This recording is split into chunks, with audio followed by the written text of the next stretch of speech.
Hello guys, welcome back to our channel KNR University BPT, BSc, MLT and allotted courses సంబంధించిన యొక్క additional stray vacancy face యొక్క seat allotment అయితే release కావడం జరిగింది. అదేవిధంగా చాలామంది స్టూడెంట్స్కి అయితే డౌట్ అయితే ఉండడం జరిగింది. అన్న మాకు ఇదివరకు అయితే మాకైతే ఎటువంటి మెసేజ్ రాలేదు, మాకు సీటు వచ్చిందా రాలేదా, మరి మాకు సీటు వచ్చిందా అయితే ఏ విధంగా తెలుసుకునేది ఒక డౌట్ అయితే ఉండడం జరుగుతుంది కదా.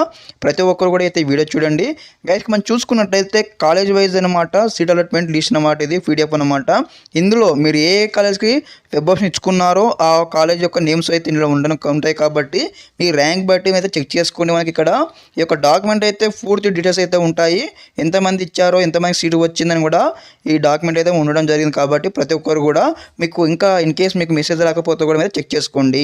అదేవిధంగా ఫర్ ఎగ్జాంపుల్ మీకు మీ ర్యాంక్ వచ్చేసి 2000 అనుకోండి, 2000 ర్యాంక్ మీరు ఏ కాలేజ్కి ఇచ్చారు, ఏ కోర్స్కి ఇచ్చారు మీకు ఒక ఐడియా ఉంటుంది కదా. ఒక ఐడియా ప్రకారం చూసుకొని మీరు అయితే ఇచ్చుకోండి. అదేవిధంగా చాలామంది స్టూడెంట్స్ అయితే అన్న మరి ఈ యొక్క రిపోర్టింగ్ చేయడానికి లాస్ట్ డేట్ ఏది ఉందని కూడా చాలామంది అయితే అడగడం జరిగింది గైస్. చూసుకున్నట్లయితే మనకు యొక్క ఫస్ట్ ఫేజ్ కావచ్చు, సెకండ్ ఫేజ్ కావచ్చు, థర్డ్ ఫేజ్ కావచ్చు, ఈ యొక్క రిపోర్టింగ్ సంబంధించినటువంటి లాస్ట్ డేట్ కూడా అయితే ఇవ్వడం జరిగింది అనమాట. ఈ యొక్క పీడిఎఫ్లోనే ఇవ్వడం జరిగింది. కానీ ఇందులో అయితే ఎటువంటి యొక్క లేదన్నమాట. మీకు ఎవరికైతే మెసేజ్ వచ్చిందో, మీకు సీట్ అలాట్మెంట్ అయిన మెసేజ్ వచ్చింది కదా, దాంట్లోనే మీకు అయితే టెక్స్ట్ మెసేజ్ వచ్చి ఉంటుంది కదా, అందులోనే మీకు అయితే రిపోర్టింగ్ చేయడానికి ఏ రోజు కూడా లాస్ట్ డేట్ ఉందని మీకైతే క్లియర్ కట్ అయితే మెన్షన్ చేసి ఉంటారు. అదేవిధంగా మీరైతే ఒకటికి 2 సార్లు చెక్ చేసుకోండి. మీ యొక్క మెసేజ్లో కూడా మీకు అయితే లాస్ట్ డేట్ రిపోర్టింగ్ చేయడానికి లాస్ట్ డేట్ ఎప్పుడు ఉంటుందో కూడా మీరు తెలుసుకోండి. అదేవిధంగా నేను కూడా ఈరోజు సాయంత్రం లోపు అయితే రిపోర్టింగ్ లాస్ట్ డేట్ ఎప్పుడు ఉందో అయితే కనుక్కొని మీకు కూడా మరొక వీడియో రూపంలో తెలియజేస్తాను.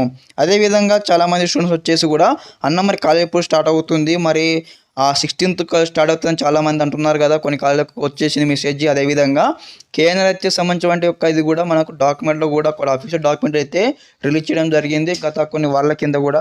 దాంట్లో కూడా 16th లోపు అయితే కాలేజ్ స్టార్ట్ అవుతుందని చెప్పడం జరిగింది. కాకపోతే మనకి ఇక్కడ వచ్చేసినట్లయితే ఈ యొక్క 5th ఫేజ్ అయితే కంప్లీట్ అయితే కావడానికి అయితే ఇంకా 1 వీక్ అయితే టైం పడుతుంది. ఏ విధంగా 1 వీక్ టైం పడుతుందంటే మనకు కూడా వచ్చేసి కూడా ఇక చూసుకున్నట్లయితే ఈ యొక్క అడిషనల్ స్టే వేకెన్సీ ఫేస్ యొక్క ఇవన్నీ కూడా ఏం కంప్లీట్ కావాలి, అడ్మిషన్ కంప్లీట్ కావాలి, అదేవిధంగా మీ రిపోర్టింగ్ కంప్లీట్ కావాలి.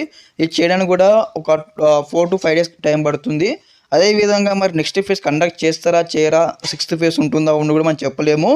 ఎందుకంటే లాస్ట్ ఇయర్ ఉందో లేదో నాకు తెలియదు. ఎందుకంటే నేను లాస్ట్ ఇయర్ నుంచి అయితే ఈ ఇయర్ నుంచి అయితే వీడియో స్టార్ట్ చేశాను కాబట్టి ఇక్కడ ప్రస్తుతానికైతే మనకైతే ఈ యొక్క 5th ఫేజ్ లాస్ట్ టైం అనుకుంటా ఉన్నాము. ఇన్ కేస్ ఈ యొక్క 5th ఫేజ్లో కూడా ఎవరైనా రిపోర్టింగ్ చేయకపోతే, మన సీట్స్ అయితే మిగిలిపోతే కూడా మీకైతే నెక్స్ట్ ఫేజ్ కూడా కండక్ట్ చేయడానికి అయితే వీలైతే ఉండడం జరుగుతుంది. అదేవిధంగా ప్రతి ఒక్కరు స్టూడెంట్స్ కూడా బీఎడ్కి అయితే ఉండాల్సి ఉంటుంది. అదేవిధంగా మీరు మీకు ఏ కాలేజ్ సీటు వచ్చిందో ఆ కాలేజ్ వెళ్ళి కూడా మీకు హాస్టల్ ఫెసిలిటీస్ కూడా అవన్నీ కూడా చెక్ చేసుకోండి. ముందుగానే చెక్ చేసుకొని ఒక సెట్ అయితే కావాలి. ఎందుకంటే కూడా మనకు ఒకసారి అకాడమిక్ ఇయర్ స్టార్ట్ అయిందంటే స్టెప్ బై స్టెప్ అయితే అవుతూ ఉంటుంది. కాబట్టి ప్రతి ఒక్కరు కూడా బీఎడ్గా ఉండే ముందుగానే మీరు అన్నీ కూడా సెట్ చేసుకోండి. ఓకే. అదేవిధంగా దీనికి సంబంధించిన డాక్యుమెంట్ లింక్ కూడా మీకు కింద ప్రొవైడ్ చేస్తాను, మీకు అఫీషియల్ వెబ్సైట్ లింక్ ప్రొవైడ్ చేస్తాను. అదేవిధంగా ఈ డాక్యుమెంట్ కూడా డైరెక్ట్ లింక్ ప్రొవైడ్ చేస్తాను. ప్రొవైడ్ చేయగానే అక్కడ మీరు క్లిక్ చేయగానే డైరెక్ట్ మీకు అయితే డాక్యుమెంట్ అయితే ఓపెన్ అవుతుంది. ఓకే. ఇది గైస్ ఈ వీడియోలో కూడా. అదేవిధంగా మన ఛానల్ వచ్చేసి కూడా టీఎస్ కావచ్చు, ఏపీ కావచ్చు, 10th class, intermediate and EAMCET సంబంధించి పూర్తి గైడ్లైన్స్ అయితే ఇస్తూ ఉంటాను. అదేవిధంగా బైపీసీ ఎంసెట్, తర్వాత MPC EAMCET, TS and AP, అదేవిధంగా ఈ యొక్క మళ్ళీ బీఎస్సీ ఎంఎల్టీ కావచ్చు, మీకు ఎలా ఇచ్చాను ఆ విధంగా. అదేవిధంగా ప్రతి ఒక్క సంబంధించిన డీటెయిల్స్ అయితే మన ఛానల్ అవైలబుల్గా ఉంటాయి. అదేవిధంగా చాలామంది స్టూడెంట్స్కి అయితే మీరైతే ఇంటిమేట్ చేయండి, మీ బ్రదర్స్ కానీ సిస్టర్స్ కానీ, అదేవిధంగా మిత్రులకి అయితే మన ఛానల్ గురించి అయితే ఇన్ఫర్మేషన్ పంపించండి. స్టెప్ బై స్టెప్ అయితే నేనైతే చేస్తూ ఉంటాను. Okay guys, thank you for watching this video. జై హింద్.